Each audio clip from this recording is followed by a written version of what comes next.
Bonjour à tous et bienvenue sur Les Numériques. Aujourd'hui, on va vous parler d'un nouvel ordinateur portable, le XPS 13 2020 dans sa version 4K et Full HD. Aujourd'hui, on va vous parler de ces deux modèles, mais d'abord, sachez que le modèle de l'année dernière avait déjà remporté l'étoile des numériques pour le meilleur ultra portable, et donc que ces deux ultra portables sont attendus au tournant. Déjà, on a le droit à un nouveau design, puisque cet ultra portable est encore aminci par rapport à celui de l'année dernière, avec uniquement des ports USB-C cette année, qui sont Thunderbolt, et un lecteur micro SD, mais aussi un nouvel écran au format 16/10 qui occupe maintenant toute la totalité de la façade. On a donc un ratio écran-façade de 91,5%, ce qui est dans la moyenne haute des ordinateurs de sa catégorie. On a le droit à un modèle un peu aminci sur ce XPS 13 2020 comparé au modèle de l'année dernière.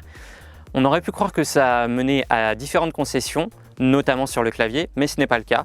À vrai dire, on a même un clavier plus agréable avec des touches plus espacées, plus grandes et avec un vrai retour tactile, contrairement au clavier maglev qu'on pouvait trouver sur le XPS 13 2 en 1 qui était comparable à un clavier Butterfly d'Apple. Au niveau du pavé tactile, on a aussi quelque chose d'un peu plus grand, mais toujours aussi satisfaisant, même s'il n'est pas à l'égal des machines d'Apple. À l'intérieur, on retrouve les processeurs d'Intel de 10e génération Ice Lake.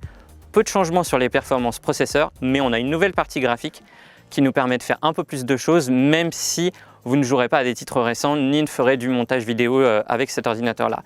Au contraire, il est plutôt dédié à un usage bureautique ou à de la retouche photo. Toujours sur la partie écran, on a une divergence entre les deux modèles sur la colorimétrie, le contraste et la température de couleur, puisque si les deux ont une très bonne température de couleur autour de 6500K, qui est la norme pour la vidéo, on a un meilleur delta E sur le modèle Full HD qui tourne environ autour d'1,4, tandis que le modèle 4K, lui, est autour de 2,7 avec une légère dérivation vers le violet. On vous conseillera donc le modèle Full HD qui dispose en plus d'une colorimétrie un peu plus exacte.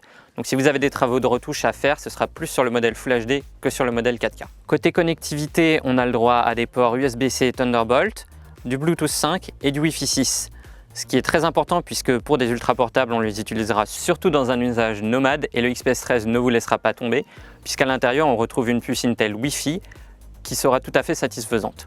Petite déception sur les ports puisqu'à côté d'un USB-C, on a le droit à un lecteur micro SD et on se demande à qui Dell essaye de plaire puisqu'on aurait préféré soit un lecteur de carte SD pleine taille ou un troisième USB-C qui aurait été bien plus utile qu'un emplacement micro SD. Côté audio, c'est assez standard pour un ultra portable. Les haut-parleurs sont utilitaires, acceptables, mais rien de transcendant.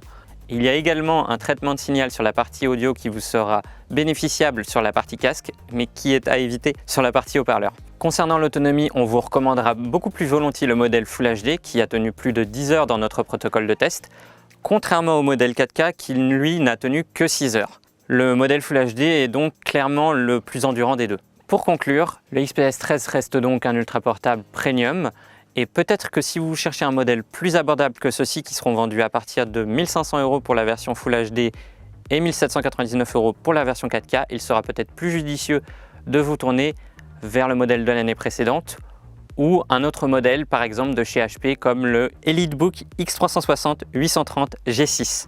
Et si vous recherchez une alternative premium, vous pouvez aussi vous tourner vers le MacBook 13 pouces 2019, un véritable marathonien qui tient 13 heures dans notre test d'autonomie, là où le modèle Full HD s'arrête à 10 heures.